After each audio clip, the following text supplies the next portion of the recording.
Bom dia, boa tarde, boa noite. Continuando aqui com os nossos estudos no que diz respeito hoje à nossa filosofia. Com vocês, professor Alexandre, em mais uma aula extremamente importante. Maravilha? Pessoal, aula 13. Aula 13, Kant. Maravilha? Pessoal, é um filósofo, é um pensador extremamente importante, recorrente, apareceu no Enem ano passado, é um cara que é cobrado constantemente aqui na UniOeste, pô, é um querido da UF, então vale demais a atenção. Maravilha? Vamos lá que é bem extensa essa aula. Aguenta aí, moçada! Muito bem, um pouquinho aqui da biografia dele. Agora um pensador da escola alemã, nós veremos a partir dele vários pensadores da escola germânica. Kant, pessoal, é extremamente importante. Ele vai ser um marco referencial da questão epistemológica, da questão ética, da questão política. Muito interessante mesmo, pessoal. Então, percebam ali o recordezinho temporal, 1724, 1804. Beleza? Ele pega aquele período lá de efervescência do iluminismo. Inclusive o Kant é considerado um pensador iluminista. Belezinha, pessoal? Maravilha! Aqui nós temos algumas obras dele, alguns assuntos e algumas obras onde ele vem falando sobre esses assuntos que ali estão. Percebam a abrangência do pensador. Beleza? Pessoal, o que vai ser muito forte na teoria do Kant é o seu famoso criticismo. Beleza? Sempre associem essa filosofia do criticismo a Kant. Beleza? Aí pautada na razão, para elaborar várias teorias que possam responder com segurança vários tipos de assunto. Nós temos ali o criticismo kantiano, no que diz respeito à teoria do conhecimento, na obra Crítica da Razão Pura, onde ele vem resolvendo aquela treta entre empiristas e racionalistas. Beleza? Nós temos também a famosa Revolução Copernicana, onde ele vai ser um marco referencial da ciência, de fato, para aquele momento ali, pessoal, com as teorias de fenômeno e númeno. Nós já vamos falar sobre isso aí, beleza?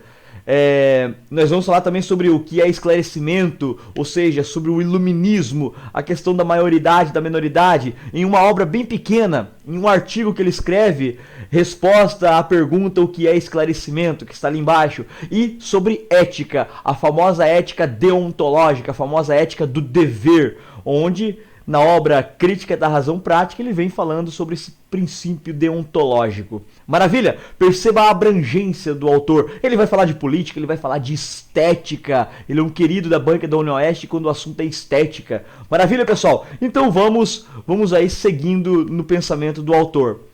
O primeiro assunto, pessoal, é epistemologia.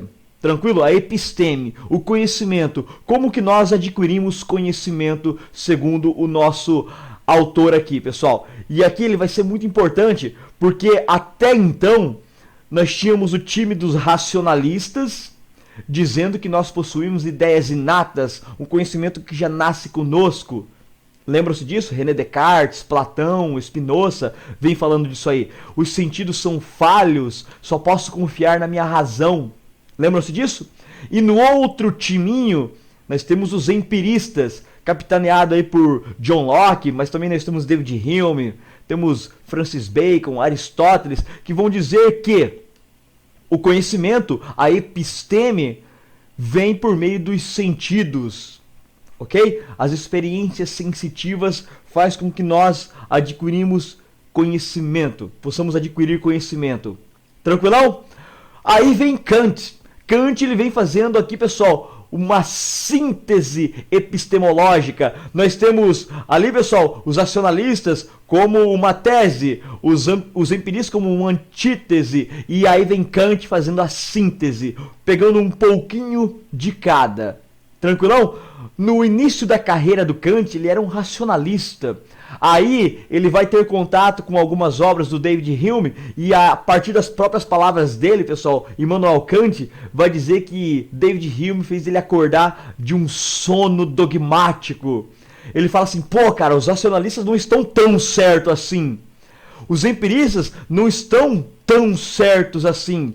Eles têm a sua parcela interessante, mas nenhum dos dois estão completamente certos. A episteme se dá com um pouquinho de cada um. Beleza? Aí ele vem com essa frase bem interessante: a razão sem experiência é vazia, e a experiência sem a razão é cega. Para a episteme, eu preciso de ambas. Aí o nosso camarada Kant vai dizer o seguinte: na aquisição do conhecimento, o princípio é via sentidos, ou seja, inicia na experiência, mas conclui-se na razão. Beleza? Todo conhecimento começa com a experiência, mas termina com a razão, na reflexão. Tranquilão, pessoal? Mas percebam aqui que ele não nega completamente os racionalistas e também não nega completamente os empiristas. Ele, como já falei, como está ali no slide, ele promove aqui uma síntese epistemológica, pessoal. Um pouquinho de cada um para a aquisição do conhecimento, para explicar essa aquisição de conhecimento. E ele vem dizendo que sim, racionalistas, nós possuímos ideias inatas. E ele vai dizer, sim, empiristas, nós também adquirimos conhecimento via sentidos. É aquilo que ele vai chamar de conhecimento a priori e conhecimento a posteriori. A priori são as ideias puras, são aquelas noções anteriores à experiência. Eu não preciso experimentar para conhecer determinadas coisas. É um tipo de conhecimento puro. Noção de quantidade, noção aí, pessoal, de espaçamento, de tempo. Tranquilão? Isso aí são ideias a priori, ou seja, antes da experiência, anterior à experiência. Por exemplo, pessoal, eu estou aqui dentro de um espaço. Tranquilão? Se eu jogar uma criancinha aqui, pessoal, sem ainda ter tido contato com métricas, com a escola que lhe ensinou a contar e os números, ela vai ter essa noção pura, essa noção a priori, que esse espaço aqui é um espaço pequeno e que está, pessoal, ocupado apenas por uma pessoa, ou seja, está quase que vazio. Entende? Agora, nós também temos o conhecimento a posteriori, aquele tipo de conhecimento posterior à experiência. Ou seja, depois que ela aprender a contar, aprender a fazer as continhas, ela vai ter a noção, ela vai saber fazer a experiência e dizer que esse quarto tem tantos metros quadrados e que tem 1, 2, 3, 4 pessoas. Tranquilão? Agora a noção pura é dizer assim, esse quarto é um quarto pequeno. Entende? Quanto mede? Não sei, mas é pequeno. Entende? É uma noção pura, uma noção a priori. Agora, 4 metros quadrados, aí é a posteriori. Entende? A criança vai chegar aqui e vai falar, esse quarto está vazio. Quantas pessoas tem aí? Enfim, eu não sei contar ainda quantos, né? Mas está vazio, tem poucas pessoas, ou tem muitas pessoas. Isso é uma noção a priori. Agora, não, esse quarto possui aí 335 pessoas. Esse quarto possui aí 23 pessoas. Ou seja, é uma noção a posteriori, depois da experiência. Tranquilo, pessoal? Ideias puras a priori, já nasce conosco. Ideias após a experiência são aí conhecimento a posteriori. Tranquilo? Então, tanto racionalistas quanto empiristas têm a sua parcela para colaborar com a episteme, com as suas explicações epistemológicas. Não estão completamente certos, mas se completam na ótica de Kant, que faz uma síntese de ambos. Beleza, pessoal? Tranquilão? Depois que nós temos essa noção de a priori e a posteriori, depois que nós temos essa noção que possuímos ideias inatas, as ideias puras, mas também conseguimos adquirir conhecimento via experiência, ou seja, conhecimento a posteriori, Kant vai dizer que agora nós possuímos a capacidade de emitir juízos. Repito, agora que nós temos essa noção, nós temos a capacidade de fato de emitir juízos. O que são os juízos? Juízos, pessoal, são formas de conhecimento. Tranquilão? É assim, simples assim. Juízos são formas de conhecimento. Ou seja, aquela capacidade de julgar mesmo por meio da conexão entre dois conceitos, o sujeito e o predicado. Beleza? O que é o predicado? O predicado é um atributo do sujeito. Vocês já vão entender através de exemplos. Beleza? Tranquilão? Então, a partir dessas minhas análises, eu consigo emitir juízos, ou seja, tipos de conhecimento. Tranquilão? A partir da minha análise entre os sujeitos e os seus predicados, ou seja, os seus atributos. E existem três formas de juízos, ou seja, três formas de conhecimento. Os analíticos a priori, aquela análise a priori, aquele tipo de conhecimento que você chega a um julgamento, você tem um juízo, né, uma forma de conhecimento, sem precisar da experiência. É aquilo que ele vai chamar de analítico a priori. Tranquilão? Nós temos os sintéticos a posteriori, ou seja, aquele tipo de conhecimento, aquela forma de conhecimento sintetizados após a experiência. Mas também nós temos o máximo, o ápice, que é o sintético a priori. Tranquilão? Vamos lá então, pessoal, por meio de exemplos, passear por cada um deles. Nós temos aqui, pessoal, o juízo analítico a priori. As primeiras formas de conhecimento, segundo Kant, são os analíticos a priori. Tranquilão? Quais as características de um juízo analítico a priori? O predicado está contido no sujeito. Beleza? Tá ali, evidente. Tranquilão? É necessário e é universal. É uma dedução, ou seja, você não precisa experimentar, basta deduzir. E essa dedução é confiável. Tranquilão?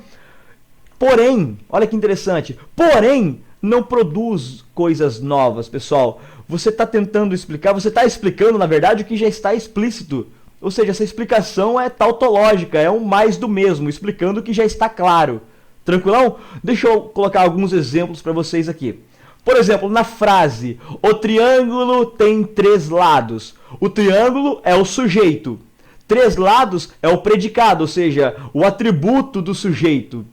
Pessoal, é uma dedução óbvia, confiável, necessária e universal. Triângulo. E pronto. Triângulo necessariamente, universalmente, terá três lados. Percebam que o três lados, que é o predicado, está contido no sujeito triângulo. Ó, três lados e a palavra triângulo. Ou seja, o predicado três lados está contido no sujeito triângulo. Percebam, pessoal, que falou triângulo aqui no Brasil, falou triângulo lá no Japão, falou triângulo lá na Guiné-Bissau, é confiável deduzir que tem três lados. Tranquilão? É interessante, é confiável, é universal, é necessário. Porém, não me traz nada de novo. Eu estou explicando, esses três lados explica o óbvio. Explica o que já está explícito, que é o triângulo. Tranquilão? Então, percebam que não é perfeito. Eu preciso de algo mais. Eu preciso produzir um conhecimento novo. Então, o analítico a priori é massa? Interessante? Claro que é, mas não me traz nada de novo. Eu vou colocar um outro exemplo aqui, pessoal. Esse Matheus aqui, para quem não conhece, é um grande amigo meu. Um baita de um professor de história. Incrível, pessoal. Beleza? O Matheus é homem. Tranquilo, pessoal. Matheus, sujeito. Homem, predicado. O predicado homem está contido no sujeito Matheus. Se eu falar o Matheus aqui no Brasil, o Matheus lá em Uganda, o Matheus lá em Brunei, é homem. Tranquilão? É necessário, é universal, o predicado está contido no sujeito. Se eu falar que o Matheus é homem, eu estarei explicando aquilo que já está explícito. Então eu não estou trazendo nada de novo com essa explicação, com essa informação, com esse atributo, com esse predicado, pois o predicado já está contido no sujeito. Tranquilão? Maravilha? Então esse é um tipo de conhecimento, essa é uma forma de conhecimento, essa é uma forma de juízo. Os analíticos a priori. Maravilha? Tranquilão? Vamos seguindo, pessoal. Também temos uma outra forma, que são os juízos sintéticos a posteriori. Quais são as características desse tipo de juízo, desta forma de conhecimento? O predicado não está contido no sujeito. Olha que interessante. Está relacionado, ele está sintetizado no sujeito. É algo sempre particular e a partir do empírico, é a partir da experiência. Então é a partir aí, pessoal, de fato da indução, não da dedução. Tranquilão? Porém, não é seguro. Ele me traz algo novo, coisa que o analítico a priori não me trazia. Só que o sintético a posteriori não é seguro e também não é confiável. Não é algo necessário nem universal. E eu quero algo que eu possa deduzir, que eu possa trazer algo novo, que possa ser necessário e universal, entende? Então percebam que é interessante também, mas ele não é uma verdade necessária e universal e assim, pessoal, não é seguro nem confiável. Exemplos? Vamos lá. A casa é verde. A casa é o sujeito, verde é o predicado. O verde não necessariamente estará incutido em casa, porque existem casas marrom, casas azuis, casas amarelas. Então, não necessariamente a casa é verde, tem que ser verde. Pô, cara, eu tô vendo ali uma casa verde, mas se eu mostrar essa foto para um daltônico, ele não vai ver verde. Ele vai ter uma outra tonalidade. Entende? Então, universalmente isso não acontece, necessariamente isso não acontece, não é seguro, não é confiável afirmar que a casa é verde. Tranquilão? Aqui eu tenho outro exemplo, pessoal. É uma amiga minha do coração, professora, muito massa, beleza? Denise é professora e amo o Alexandre, madrinha do meu casamento. Incrível essa mulher, somebody love. Denise é o sujeito, professora seria o predicado. Tranquilão? Mas não necessariamente Denise é professora, entende?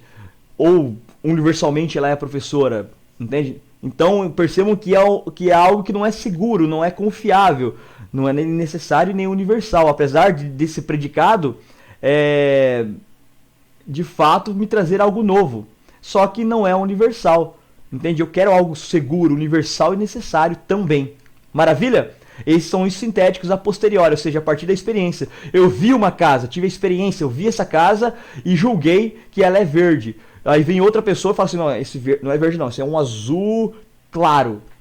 Enfim, pessoal, percebam que vai gerar turbulências, beleza? Então é algo que não é confiável. Maravilha? Mas existe o tipo perfeito, pessoal, tipo incrível, que ele vai dizer que existem nas ciências da natureza, que existem na matemática, são os juízos sintéticos a priori. Esse tipo de conhecimento, ele é, pessoal, de fato necessário e universal. Esse tipo de conhecimento conquista novos saberes, são seguros, são confiáveis. Isso aqui garante, crava de fato o progresso do conhecimento. E é aqui, ó, com essa explicação, um pouquinho dos racionalistas, um pouquinho dos empiristas, que Kant vem resolvendo a treta epistemológica, aquela dicotomia que os racionalistas vão dizer que eles estão certos e que os empiristas vão dizer que eles estão certos. Aí vem Kant e fala assim, não, é um pouquinho de cada, entende? É um pouquinho de cada um. A razão, a experiência, juntos me trazem juízos sintéticos a priori. E a matemática traz isso. As ciências da natureza traz isso e deixa claro o progresso científico. Vamos analisar aqui, pessoal, esse tipo de conhecimento que ele mesmo cita como exemplo, pessoal. Muda ali alguns valores, mas o resultado é o mesmo. Beleza? Nós temos ali o sujeito. O sujeito é 7 mais 5. Tranquilão? Esse é o sujeito. Belezinha? Sujeito, 7 mais 5. O predicado, pessoal, seria o 12.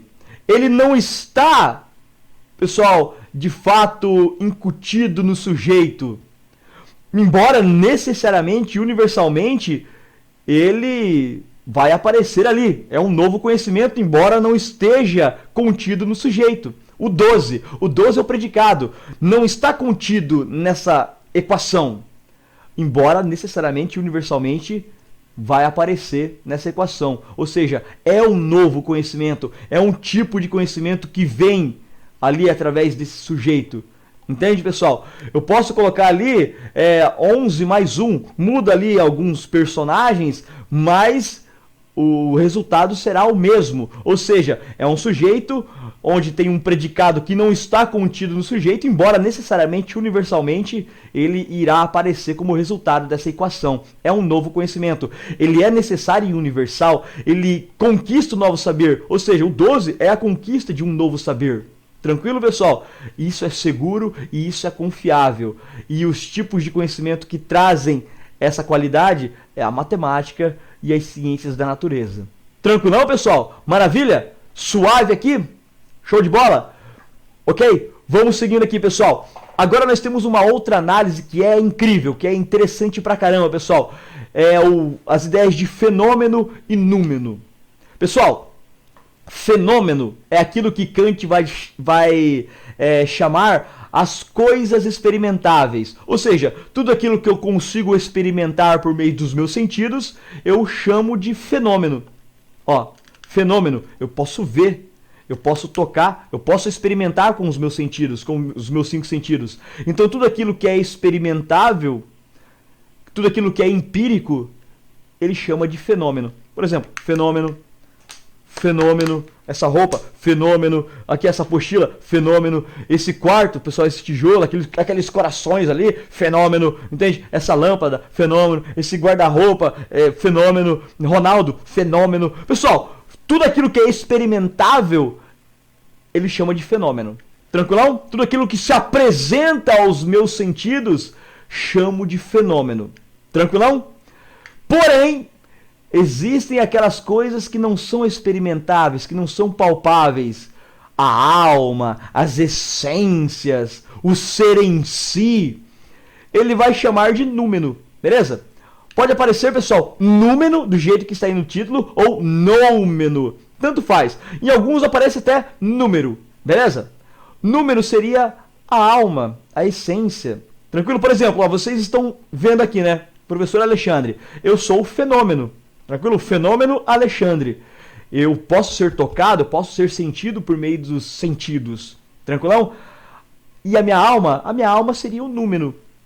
Entende? Seria o número. A minha essência seria o número. Aquilo que eu não consigo ver, aquilo que eu não consigo experimentar por meio dos meus sentidos. Tranquilão? Quais as características do fenômeno e quais as características do número? Pessoal, coloquei uma flor, beleza? Vamos lá, pessoal. Nós temos aí uma flor. A flor é o fenômeno, entende? Eu consigo experimentar, eu consigo tocar nessa flor, cheirar essa flor. Ou seja, ela existe. Ela existe para os meus sentidos. Ela se apresenta aos meus sentidos. Tranquilão? Ela é empírica, eu posso experimentá-la. Eu consigo fazer ciência com ela. Tranquilão? E o número? O número seria a essência. Eu coloquei aquela flechinha apontando lá para o interior, pessoal, que seria a essência, a alma da flor, a flor em si, entende? O Kant vai dizer o seguinte, cara, não estou negando, talvez existam almas, talvez existam essências das coisas, talvez existam os seres em si, mas é o seguinte, talvez exista, não estou negando. É algo metafísico. Se é metafísico, está além da física, está além dos meus sentidos. Ultrapassa os limites da razão. E na moral mesmo, para que focar naquilo que é número? Por que eu vou perder tempo focando naquilo que não posso experimentar? Por que eu vou dedicar horas das minhas energias para tentar explicar aquilo que eu não consigo experimentar? Que não se apresenta aos meus sentidos. Não estou negando a existência. Talvez exista a alma da flor, a essência da flor, a alma do Alexandre, Deus. Talvez exista. Mas eu não consigo experimentar, eu não consigo fazer ciência, é algo metafísico. Então, eu não vou perder tempo com isso. Eu vou focar nos fenômenos. Eu vou focar nas coisas fenomênicas, nas coisas fenomenais. Naquilo que se apresenta aos meus sentidos. Isso é palpável, isso eu consigo manusear. Tranquilão, pessoal? A partir do momento que Kant entende isso, que ele fala assim, vamos focar no fenômeno e deixar o número de lado. Repito, vamos focar nas coisas fenomênicas, vamos focar nos fenômenos, vamos focar naquilo que dá para experimentar e deixar o número de lado. Deixe ele de lado. Talvez exista, mas eu não consigo experimentar, eu não estou vendo como é que eu vou mexer com algo que eu não consigo manusear. Então deixe de lado. A partir do momento que ele conclui essa ideia, ele chama essa própria descoberta, essa própria noção, pessoal, de revolução copernicana de Kant. O Kant está ali, pessoal, vamos focar no fenômeno e deixar o número de lado. Isso eu chamarei de revolução copernicana. Por que ele chama assim, pessoal? Porque Copérnico tira a Terra do centro do universo e fala que é o Sol o centro do universo. Tranquilo? Kant vai dizer, galerinha, por muito tempo nós ficamos focados nos objetos, ou seja, tentando explicar os objetos, entende? Não, cara, ou seja, tentando buscar aí a essência das coisas, olhando o objeto, colocando ele no centro e tentando identificar a sua essência. Ele vai dizer, não, cara, vamos mudar. Nossa razão tem que ser o centro. E os objetos, as coisas têm que orbitar a nós. Nós somos o centro, a nossa razão é o centro. E os objetos nos orbitam. Antes era o contrário. Antes o objeto estava no centro e nós ficamos aqui, ó, orbitando o objeto, tentando procurar a essência das coisas. Ele vai dizer, não, cara. O foco é a nossa razão. O homem tem que ser o centro. A nossa razão tem que ser o centro. Nós temos que investigar as coisas conforme elas se apresentam aos nossos sentidos. E não nós colocar as coisas no centro e tentar achar a essência delas. É tipo aquela figura ali, pessoal, do bichinho ali. Ele está fazendo várias pinturas. E ele tem um chifrinho. Entende? Todas as pinturas dele possuem aquele chifrinho. É o jeito que ele vê as coisas. É o jeito que ele, por meio da experiência dele, enxerga as coisas. Ou seja, as coisas se apresentam a ele daquela forma. E é assim que tem que ser para Kant. Tirar as coisas, os objetos do centro das atenções e nos colocar com a nossa razão no centro das coisas. Tranquilão, pessoal? Isso ele chamou de Revolução Copernicana. Belezinha, galerinha? Suave? Vamos seguindo aqui. Percebam que ele deixa um espaço aberto para as metafísicas. Ele não nega, ele só deixa de lado, entende? Ou seja, a incapacidade de conhecer aquilo que é metafísico não significa, ou seja, é diferente de não existir. Talvez exista. Eu tenho aqui, ó, a apostila. É a apostila, ela existe aqui, ó. Toquei ela aqui, ó. Tô mexendo ela aqui, ó. Tranquilão? Será que existe uma essência? Será que essa apostila possui uma alma, uma essência? A apostila em si? Talvez. Talvez exista. Essa metafísica da apostila talvez exista. Só que, cara, eu não tô vendo. Eu não consigo tocar nesse algo que é metafísico. Então, quer saber de uma coisa? Eu vou focar na apostila. Entende? Eu vou analisar essa apostila do jeito que ela se apresenta aos meus sentidos. Se existe algo metafísico nela, deixa de lado. Entende? Agora, no momento, eu sou incapaz de conhecer. Não significa que não exista. Eu só não tenho a capacidade de experimentar agora. Talvez um dia alguém identifique isso de maneira mais prática. Tranquilão? Percebam, pessoal, que a teoria ética do Kant será essa prática. Tranquilão que ele vai falar? Esse algo não muito palpável, mas que é possível de praticar. É a ética. Ele deixa esse campo aberto. A ética deontológica, a ética do dever. Tranquilão, pessoal? Que é o assunto nosso de agora. Pessoal, percebam aqui, nessa famosa tabela, existem várias propostas para uma vida boa. Ou seja, existem vários princípios, existem várias propostas éticas. O que é ética? Ética é princípio. E moral? Moral é ação. Moral é a prática de uma ética. Tranquilão? Por exemplo, eu tenho como princípio, como ética, não roubar. E qual é a minha moralidade? Ou seja, qual é a minha ação? Roubo ou não roubo? Eu pratico esse meu princípio ou não? Beleza? Nós teremos várias propostas. Nós teremos aqui as propostas da eudaimonia, da felicidade, lá para Aristóteles, a ética cristã, ali no período medieval foi muito forte, a ética utilitarista, que nós vamos estudar ainda.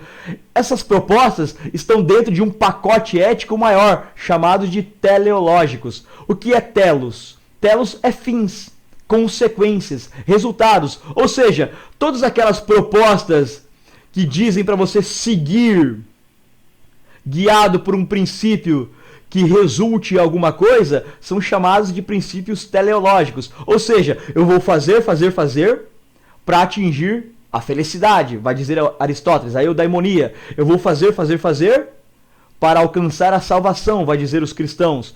Entende? Ou seja, pessoal, é o telos, é a finalidade, é o resultado. Tranquilão? Só que a ética deontológica não é teleológica. A ética deontológica do Kant, ela não visa resultados. Tranquilão? Ela não é consequencialista.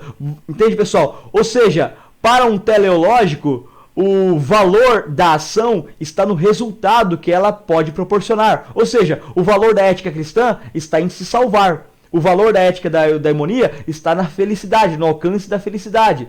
Para Kant, nós temos que seguir um princípio, agir de tal forma que não vise resultados. Ou seja, o valor da ação não está no resultado dela, mas sim dentro dela, intrínseca. E essa é a ética deontológica. Deonto é dever. Ele vai dizer, pô, cara, o que nós devemos fazer, cara? Nós temos a razão. A razão é algo universal. A razão é boa. Então, se eu agir pela razão, eu vou agir bem. Tranquilão?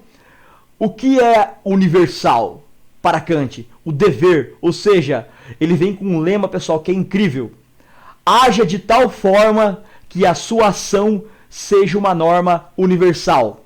Princípio do dever. O dever pelo dever. Haja de tal forma que a sua ação seja uma norma universal. Tranquilão, pessoal? Ou seja, o que é universal? O dever. Eu não posso mentir. Eu não posso roubar.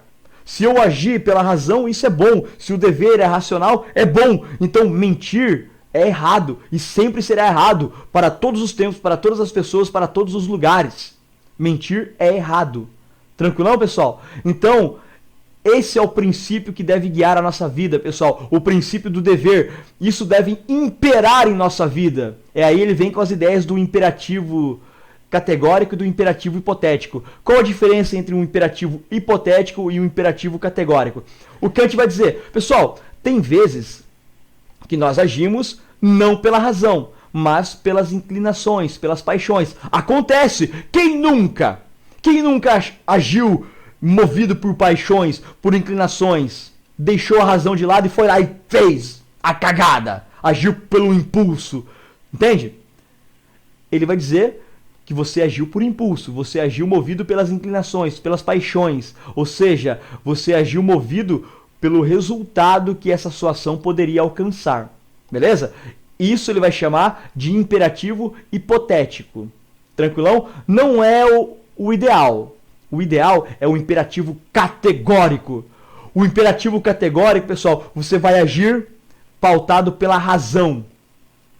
E você não vai fazer coisas tentando alcançar o resultado da sua ação. Você vai agir porque o valor da sua ação está dentro da ação. Vamos dar alguns exemplos aqui, pessoal. Vocês são vestibulandos, tranquilão? Vocês estão estudando pra caramba. Tranquilo? Alguns estão agindo pelas paixões, movido pelas inclinações. Eu estou estudando porque vai ter um vestibular no final do ano e eu tenho que agradar a minha família. Eu tenho que, de fato, né, com esse diploma agora, entrar num curso superior massa para ganhar status perante a sociedade, perante os meus parentes, perante o cowboy, perante a cowgirl, entende? Ou seja, você está usando um meio para atingir um objetivo. E isso é um imperativo hipotético. Se você, de fato, usasse a razão, você estudava porque deve estudar. Tranquilo? Não por causa do diploma, não por causa da nota boa, não por causa do pessoal do curso superior. Eu estou estudando porque devo estudar. Isso é um imperativo categórico. O valor da ação de estudar não está no diploma, não está na prova e o resultado dela está em estudar. O valor da sua ação está aí, em estudar, não no resultado dos seus estudos. Entende? O valor de um imperativo categórico é intrínseco, ou seja, está dentro da ação e não no resultado dela, não no alcance dela, entende? No objetivo alcançado pelo meio que você utilizou, como os imperativos hipotéticos dizem. Tranquilão? Então, guie a sua vida na razão, nessa razão do dever, o dever pelo dever. Faço porque devo, não faço porque não devo. Tranquilão? É isso. Não roubo, por quê? Porque não devo roubar. Mata? Não mato, porque não devo matar. Estudo? Estudo, por quê? Porque devo estudar. Tranquilão? Esse é um imperativo categórico. Essa é, haja de tal forma que a sua ação seja uma norma universal. Se cada um, pessoal, levar esse lema para si, tudo ficaria muito melhor. Não faça aos outros o que você não gostaria que fizessem com você. Tranquilão? Beleza? Maravilha, pessoal? Seguindo aqui então no esquema, pessoal. Seguindo no esquema. Pra gente fechar a nossa aulinha, entende? Nessa parte teórica, antes das questões. Esse artigo, pessoal, de poucas páginas, é um artigo ali, pessoal, meio que panfletário que o Kant escreveu para a época, onde ele vai responder a pergunta: o que é esclarecimento? O que é iluminismo? Kant vai dizer, né, vamos perguntar: ô Kant, nós vivemos em uma época esclarecida? Ele vai dizer: não, vivemos um período de esclarecimento, mas ainda, pessoal, muitos estão na menoridade. Pessoal, e aqui vai uma noção maravilhosa. Isso aqui encaixa legal em muitos conceitos, em muitas redações para vocês. Beleza? O conceito de menoridade e maioridade. Perceba que Kant não está falando de questões cronológicas, não está falando da questão da idade, a menoridade penal. Ele está falando da menoridade intelectual, da maioridade intelectual, iluminista, esclarecedora, mental, racional. Beleza? Existem muitas pessoas que ainda vivem numa menoridade intelectual, em uma menoridade racional. Quem vive na menoridade? Aquelas pessoas que ainda estão tuteladas. Beleza? Aquelas pessoas que não fazem nada se não ouvirem de outra pessoa o que deve ser feito. Existe uma galera, pessoal, que vive uma vida ouvindo o que o padre fala, seguindo o que o padre fala, seguindo o que o guru fala, seguindo o que o horóscopo fala, seguindo o que o pai fala, seguindo o que o político fala. São pessoas que estão ainda na menoridade. Ou seja, são tuteladas, são regidas, são orquestradas, são domesticadas, não conseguem pensar por si só. Exemplos vão ao infinito. Essa zona política que a gente está vivendo, pessoal, entende? Quando o seu político de estimação faz uma cagada, você não consegue argumentar porque você não lê nada. Você fica na expectativa de alguém fazer um meme legal que defenda o seu político para você poder publicar, entende? Daí quando o seu político faz outra cagada, você fala assim: putz, cara, e agora? Não consigo defender. Vou esperar alguém fazer um meme que argumente de maneira didática aquilo que eu sinto para defender o meu político. Tá na tutela, tá sendo orquestrado, tá sendo domesticado, é menor de idade, ou seja, menor de idade intelectual. Sua razão, pessoal, não prospera, sua razão não é autônoma. Quem que vive na maioridade? O maior de 18 anos? Não! Quem vive na maioridade para Kant, o esclarecido para o Kant, é aquele que deixou a menoridade de lado. Quem? É aquele que tem autonomia. Aquele que não é influenciado. Ele ouve, raciocina, reflete, mas vive por meio da sua razão. Ele ouve o padre, só que ele, antes de agir segundo o que o padre falou, ele vai refletir. Peraí, acho que não. Por isso. Ele vai ouvir o político. Só que antes de agir segundo o político, ele vai refletir. Ele vai analisar para ver se isso é válido, para ver se isso se encaixa para a sua vida. Esse é autônomo. Esse tem autonomia. Pessoal, associem isso aqui. Menoridade, tutela, regido, orquestrado, é o gado. E o maior de idade, né, aquele que vive na maioridade, é o autônomo, aquele que tem uma autonomia pensante, uma autonomia racional, é aquele que leva como lema o saperialdi: ouse saber, se atreva a saber.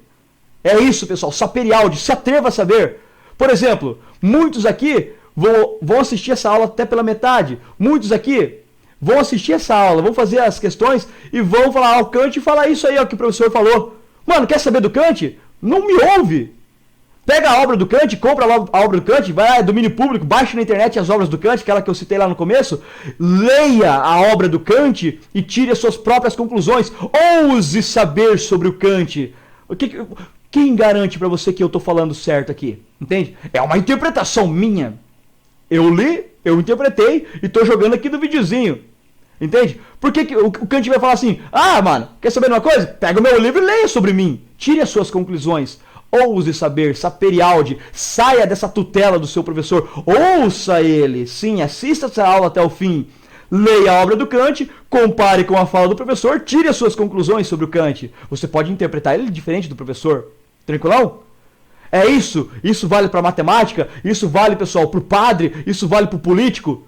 É isso, pessoal. Saia dessa minoridade, saia dessa condição de tutela e seja autônomo. Seja esclarecido. Ainda, pessoal, estamos vivendo um período de esclarecimento. Entende? As pessoas estão aos poucos abrindo sua mente, aos poucos deixando de ser tuteladas, mas estamos saindo dessa condição de minoridade a passos lentos. Tranquilão?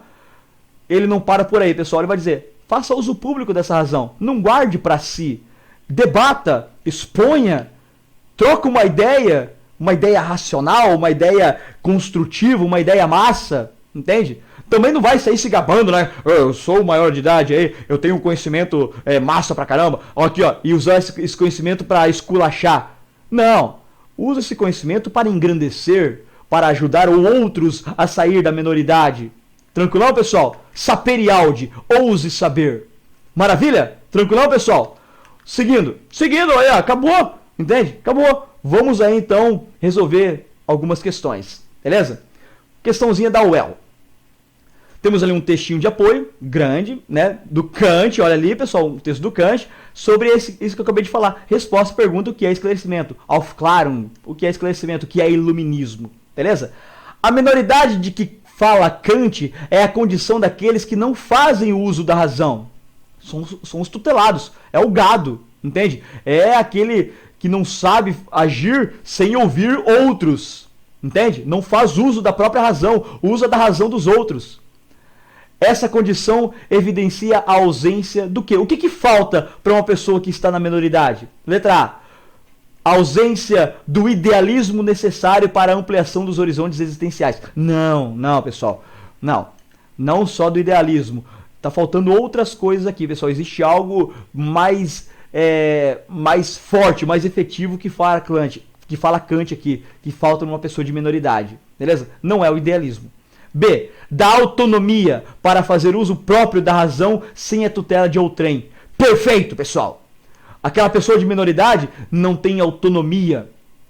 Ela fica usando o pessoal da razão dos outros, esperando que os outros digam a ela como ela deve agir. Ela fica ali focada no guru, focada no padre, seguindo o político, ouvindo o pessoal, qualquer um, porque ela não sabe fazer uso da própria razão. Essa é uma pessoa da menoridade, não tem autonomia. A resposta B, maravilhosa. C. Da religião. Encarregada de fazer feliz o homem indigente de pensamento. Não, pessoal, não. Tem uma galera que só olha para a religião, dogmatiza a religião e não vive a própria vida, não reflete sobre aquilo, entende? Sobre várias religiões. Então, importante a religião? Incrível, muito interessante. Mas a pessoa de maioridade não está nesse momento focado gigantemente e cegamente só na religião. Beleza? D. A ausência da ignorância. Pois quem se deixa guiar pelos outros acerta sempre. Nossa! Que loucura isso, né, cara? Entende? Deixar de viver a própria vida para seguir o que os outros falam. Só o que os outros falam. Acerta sempre. Erradíssimo. E. De idade. Tempo cronológico abaixo de 18 anos. Essa aqui seria a minoridade penal, aqui pro Brasil, no caso, beleza? Mas não é da questão cronológica que Kant vem falando. Kant vai dizer, pô, existem alguns jovens de 15 anos que estão num estágio de maioridade incrível. E existem alguns senhores de 50 anos que estão numa minoridade lamentável. Então a resposta correta, pessoal, é a letra B. Falta de autonomia. Beleza? Tranquilão? Próximo aqui da UniOeste, pessoal, um texto gigante, né? Um texto gigante. Vamos analisar aqui. Sobre a filosofia moral. O que Kant fala sobre ética, sobre moral? Lembra da questão deontológica? Sobre a filosofia moral de Kant, é correto afirmar que A. Kant pretende construir uma filosofia moral particularista, que parte da conduta e da ação individual. Interessante, pessoal, mas não esqueça do lema. Age de tal forma que a sua ação seja uma norma universal, ou seja, ele quer atingir algo universal, não algo individual, beleza? Tranquilão? Então não é particularista, beleza? Tranquilão?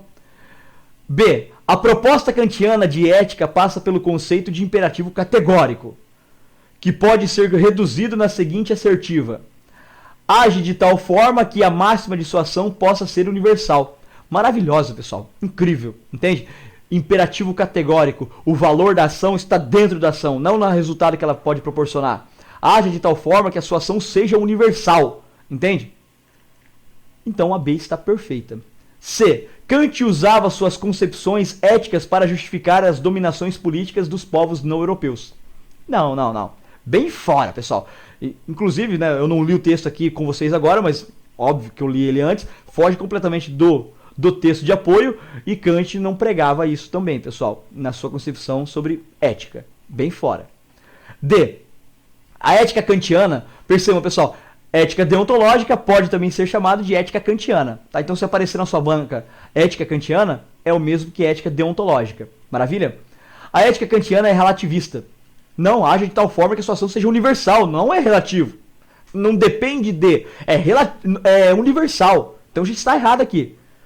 Como a dos sofistas combatidos por Sócrates na Antiguidade Clássica. Erradíssimo. É universal. Beleza? Não depende de onde, não depende do tempo, não depende da condição. Não, é universal. Para todos os tempos, para todas as pessoas, para todos os lugares. Beleza? E o que constitui o bem de uma vontade boa e aquilo que ela efetivamente alcança? Não. Eu não estou analisando o que ela efetivamente alcança. Eu estou analisando, pessoal, o dever. Entende? O valor dela está dentro, é intrínseco, está dentro da ação, não no alcance dela. Beleza? Então a B é a resposta correta. Maravilha, galerinha? Tranquilão? Um memezinho aí que legal para vocês, né, do Descartes. No mais, galerinha, resolvam os exercícios aí, qualquer coisa é só chamar. Tamo junto, galerinha. Valeu, valeu, valeu, até a próxima.